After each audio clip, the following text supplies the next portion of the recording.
ఇక తర్వాత ఏం నడుతుందో 3వ నెల మీరు కళ్ళారా చూస్తున్నారు. చిన్న చిన్న విషయాలు పర్వాలేదు, కానీ మన జీవితాలనే దెబ్బకొట్టేటువంటి కృష్ణా జలాలు కేఆర్ఎంబి అంటే కృష్ణా రివర్ మేనేజ్మెంట్ బోర్డుకు భద్రపల్లాగబోయి అప్పచెప్పినారు ఈ గవర్నమెంట్. ఇదే జిల్లాలో ఉన్న మంత్రి ఉత్తమ్ కుమార్ రెడ్డి మొన్న మాట్లాడిన అసెంబ్లీలో మీరు కూడా విన్నారు. ఉమ్మడి రాష్ట్రమే నయం ఉండినట్టు ఆయన అక్కడ. ఉమ్మడి రాష్ట్రమే మంచిగా ఉండే ఇప్పుడు మంచిగా లేదట. మరి శ్రీకాంతాచారి ఎందుకు చచ్చిపోయింది? ఇదే జిల్లాలో పుట్టిన బిడ్డ. ఎందుకు చచ్చిపోయిన ఉద్యమకారులు? అంత పెద్ద ఉద్యమం ఎందుకు జరిగింది? లక్షల మంది కోట్ల మంది ఎందుకు పాల్గొన్నారు? ఇంత సోయి తప్పి మాట్లాడతారు మంత్రులు. గవర్నమెంట్ వస్తే ఏం చేయాలా? పోయిన భద్రపల్లెక సంతకం పెట్టిండ్రు, దాని మెమోరాండం దొరికింది. నీళ్ల మంత్రిగా పనిచేసిండు కాబట్టి, అనుభవం ఉంది కాబట్టి, నష్టం ఎంత వస్తుందో తెలుసు కాబట్టి వెంటనే హరీష్ రావు గర్జించిండు. గర్జిస్తే ఒక 4-5 రోజులు నాటకాలు ఆడిండు, అబద్ధాలు మాట్లాడిండు. నిలబెట్టి మన గట్టిగా అసెంబ్లీలో అడిగితే అసెంబ్లీ బడ్జెట్ జరుగుతుంది, మీరు చూసిండు. బడ్జెట్ జరుగుతుంటే ఏమవుతుంది? బడ్జెట్ అతి ముఖ్యమైన విషయం. ఎప్పుడు కూడా చరిత్రలో దాన్ని పక్కకు పెట్టి వేరే అంశాలు తీసుకోరు. కానీ అగమేఘాల మీద ఇది జరుగుతుంటే, ఆ రగడ జరుగుతుంటే, బిడ్డ మీ సంగతి బదాలను నిలబెడతా, మిమ్మలను ప్రజల ముందే తెలుసుకుంటాం అని నల్లగొండ చలో నల్లగొండ నేను పిలిపించిన.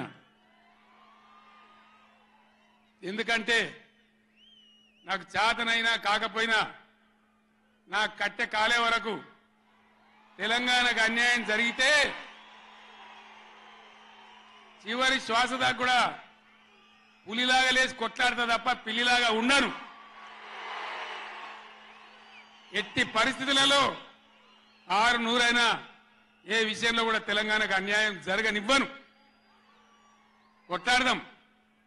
చెలో నల్గొండ ఇయ్యంగానే పిక్క పిక్క సచ్చుడు ఇజ్జత్ మానం పోతుంది రాబాయి. కేసీఆర్ బొబ్బ పెడితే ఏం చేస్తామంటే ఏం చేస్తామని చేతులు విసుకొని కాళ్ళు విసుకొని అర్జెంటుగా బడ్జెట్ పక్కకు పెట్టి శాసనసభలో తీర్మానం పెట్టింది.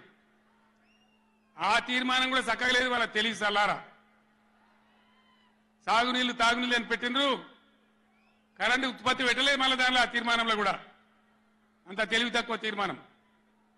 అది పెట్టి ఇక మామ అనిపించుకున్నారు. అయిపోయింది కదా. ఒక రైతుకు పంట పండిందట, వడ్ల రాసి అయింది. ఎందుకంటే రాసి ఎవడు ఎత్తుకపోకుండా పొత్తు పోసేది, పొత్తులు ఆ బూడిదో శుద్ధో ఏదో పోసేది.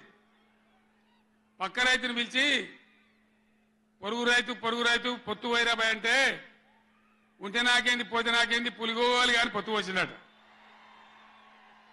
వీళ్ళది ఏం పోతుంది?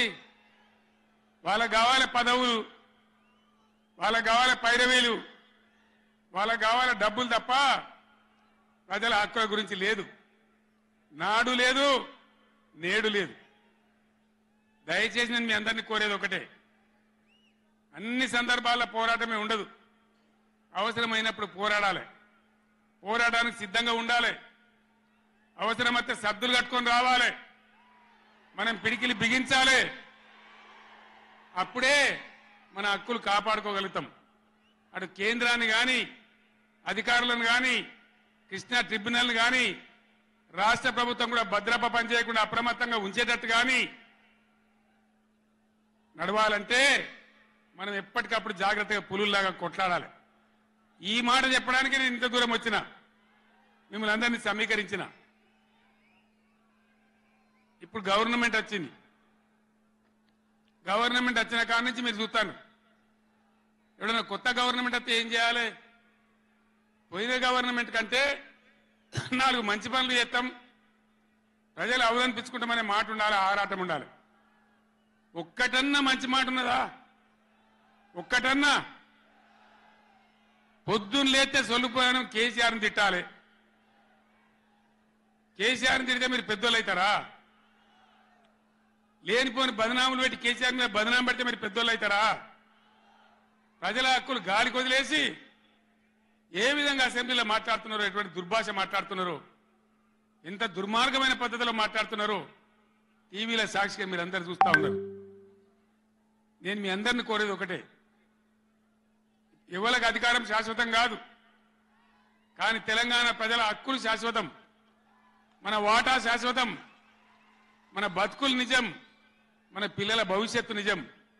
దానికోసం అధికారం ఉన్నా లేకున్నా తెలంగాణ ప్రజల పక్షాన కొట్టాడి రాష్ట్రం తెచ్చిన వాళ్ళం కాబట్టి బీఆర్ఎస్ సైనికులు కూడా దయచేసి అప్రమత్తంగా ఉండాలి. మన పోరాటం కొనసాగుతూనే ఉండాలి.